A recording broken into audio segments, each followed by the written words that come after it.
আফসোস করে কী লাভ? সময় থাকতে মানুষকে মূল্যায়ন করতে হয়। সেটা হোক বাবা মা, ভাই বোন, আত্মীয় স্বজন বা অন্য কেউ। আসলে সময়ের কাজ সময়ে করতে হয়। যখন সে থাকবে না, তাকে নিয়ে কান্নাকাটি করেই বা কী লাভ? তো হ্যালো এভরিওয়ান, আসসালামু আলাইকুম সবাইকে। কেমন আছেন? আলহামদুলিল্লাহ, আল্লাহ তাআলা আমাকে ভালো রাখছেন। তো সবার কী অবস্থা জানাবেন। আবারও একটি ব্লগ ভিডিও নিয়ে হাজির হলাম। তো আমি অলস মানুষ, এই যে পয়লা বৈশাখের ভিডিও আজকে এডিটিং করতে বসলাম। কী আর করার, মানে খাই দাই ঘুমাই, এটাই আমার কাজ। আর ফোন তো দেখা, ফোনে নেই এডিটিং করতে, কিন্তু ফোন দেখা লাগে। ফোন দেখতে দেখতেই সময় শেষ, আর কি করব।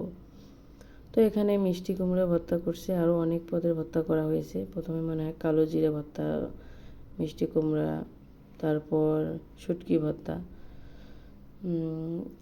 ঢেঁড়স, বাদাম, মাছ, এই আর কি, আরও অনেক আলু ভর্তা। তো ইলিশ মাছ তো কেনার সামর্থ্য নেই, সত্যি কথা।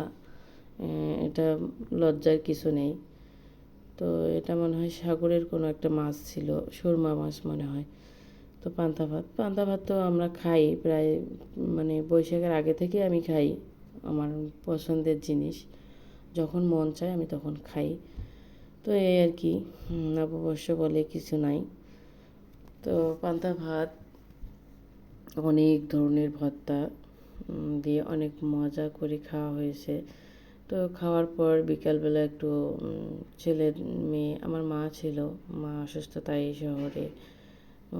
তো গিয়েছিলাম সেই রংপুরের বেগম রোকেয়া বিশ্ববিদ্যালয়ে, যেখানে শহীদ আবু সাঈদকে নির্মমভাবে মেরে ফেলা হয়েছিল। তো ওইখানে গিয়ে আসছি, সবাই মিলে একটু ঘোরাঘুরি, অনেক মানুষ ছিল। তো এই আর কি, বিকালবেলা গিয়েছিলাম। বিকাল বলতে আসরের পরপরই গিয়েছি, এবং অনেকক্ষণ থাকার পরে আমরা মাগরিব শেষ করে এসার দিকে হয়তো চলে আসছি। মানে অনেক ভালো লাগছে। আমার মা সেদিন প্রথম ওখানে গিয়েছিল, শহীদ আবু সাঈদ যেখানে মারা গিয়েছে সেখানে মা দেখবে, তাই আমরা গিয়েছিলাম আর কি। তো যাওয়ার পরে যে ছেলে মেয়ের যত আবদার, খাওয়া দাওয়া আমরাও খেয়েছি, মানে ঝালমুড়ি, ফুচকা থেকে শুরু করে আরও অনেক কিছু। তো খাওয়া দাওয়ার পরে আমরা আর কি বাসায় ব্যাক করি। তো অনেক সুন্দর মুহূর্ত ছিল। আমি ফার্স্ট টাইম আমার মাকে নিয়ে কোথাও একাই বের হয়েছিলাম বাচ্চা কাচ্চাদের নিয়ে। আপনাদের ভাইয়া আমার সাথে ছিল না। তো অনেক সুন্দর মুহূর্ত, কিন্তু ও থাকলে আরও ভালো লাগতো। তো এই আর কি, সবাই আমাদের জন্য দোয়া করবেন, বিশেষ করে আমার মায়ের জন্য। আমার মা প্রায় প্রায় অসুস্থ হয়ে যান।